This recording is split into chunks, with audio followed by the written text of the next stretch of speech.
요즘 연말이라 이제 12월 달 뭐 송년회니 뭐 술자리 약속들 많으시죠? 그런데 술 마시고 이런 일 당한 분들이 요즘 많다고 합니다. 한 시민이 그날 뭐 지인들과 술자리를 가졌는데 그날따라 그냥 누가 막 먹으라고 해가지고 과음을 했는지 다음날 기억이 안 나요. 내가 집에 들어왔는데 어떻게 들어왔지? 흔히 말해서 필름이 딱 끊긴 거예요. 일단 뭐 어떻게 해서 집에는 들어왔나 봅니다. 집에까지는 무사히 왔는데 그런데 다음날 잠깐만 내 핸드폰 어디 갔지? 이상하네.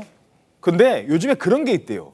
내 폰 위치 찾기 이래가지고 컴퓨터에 들어가서 인터넷 연결돼 있는 데다가 뭐 로그인 같은 거 해서 핸드폰 위치가 어디 있는지를 이렇게 눌러보면 그걸 찾을 수 있대요. 그래서 이 시민도 그럼 내 핸드폰 찾을 수 있겠지 하고 컴퓨터 켜고 로그인하고 내 핸드폰 어딨나 하고서는 딱 눌렀는데 여기 있더랍니다. 우즈베키스탄 근처에서 찾았습니다. 뭔 우즈베키스탄이요? 아니 잠깐만, 서울에서 잃어버린 내 핸드폰이 웬 우즈베키스탄이요? 그러니까 너무 황당합니다. 그래서 위치 찾기 기능에 무슨 오류가 생겼나 했는데 진짜라는 거예요. 진짜로 우즈베키스탄에 진짜로 있다고 합니다. 그러니까 이게 방금 말씀하신 것처럼 내 휴대전화 위치 찾기라는 기능이 있는데 이게 평소에 이제 휴대전화에 로그인 하시는 그 아이디랑 비밀번호를 알아 놓으셔야 됩니다.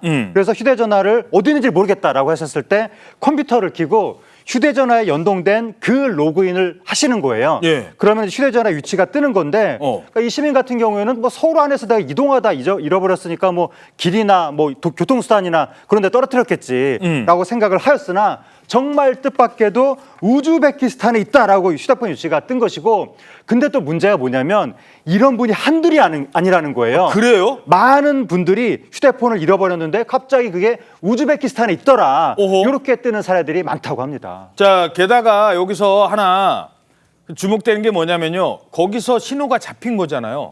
그러면 꺼진 상태로는 안 되지 않습니까? 누군가 거기서 내 핸드폰을 킨 거예요. 야, 아니 대체 귀갓길에 무슨 일이 있었길래 내 주머니에 있던 휴대폰이 거기까지 날아갔어요? 그 영상이 있는데요. 한번 보시겠습니다. 이게 지하철 그 승강장입니다.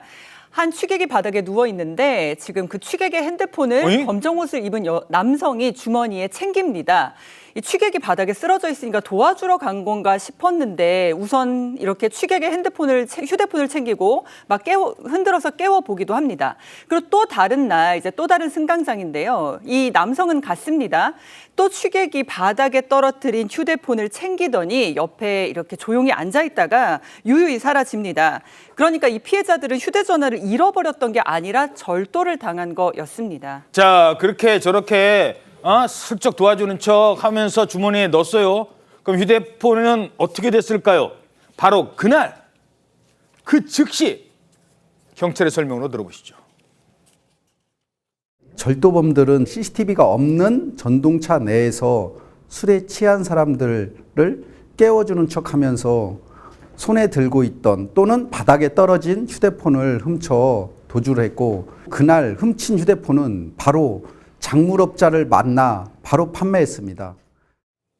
그러니까 그날 훔쳐서 그날 바로 작물업자 손에 넘어갔고, 그러니까 며칠 뒤에 우즈베키스탄에서 누군가 내 핸드폰으로 이 사용을 하고 있었던 겁니다. 야, 근데 주로 CCTV가 없는 전동차 안을 노렸다고 합니다만 우리 경찰들 이거를 찾아냈죠? 찾아냈습니다. 아까는 이제 승강장에서 있었던 영상이었는데 이번엔 또 다른 남성이 전동차에 오릅니다. CCTV가 없는 전동차를 노렸다고 하는데 이 전동차에 타서도 술에 취해서 졸고 있는 취객을 노려서 그 휴대전화를 훔쳤다고 합니다. 이 영상을 이제 영상인데 지금 보시면은 이 승강장 아니 전동차 안에 CCTV 없었는데 그럼 이제 완전 범죄인가?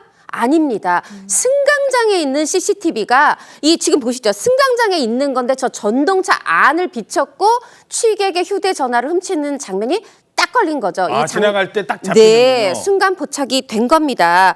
이렇게 취객을 노린 일당은 3명이었고 이틀 동안 무려 휴대전화 10대를 훔쳤다고 합니다. 이야, 참 이게요, 휴대전화가 꽤 비쌉니다.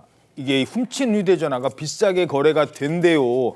이건 잠시 뒤에 말씀드리고 자 그래서 뭐 성공을 했는 줄 알았습니까? 경찰이 현장 급습합니다. 그 장면 직접 보시죠. 감사합니다. 핸드폰 없었지. 장을 취득 혐의로 지금 갖고 생겼습니다. 취득 현행범으로 체포하겠습니다. 돈을 선임하시고 불리한짓을 고발할 수 있습니다. 한국말 할 수 있죠? 친구 있어 여기서. 잘못했어요. 어디 가요? 가만 있어. 막 증거 있네요. 근데 경찰관이 아까 한국말 할 줄 아세요? 뭐 이런 것 같던데 한국 사람 아니었습니까? 네, 맞습니다. 이들은 그 한국에서 불법 체류 중인 우즈베키스탄인들이었는데요. 이들은 휴대전화를 훔친 다음에 이 작물업자에게 곧바로 대당 최대 50만 원에 팔았다고 합니다. 그리고 이들은 서로 간에 연락을 할 때 공중전화로만은 통화를 하면서 연락을 주고받는 그런 어떤 치밀함을 보였고요.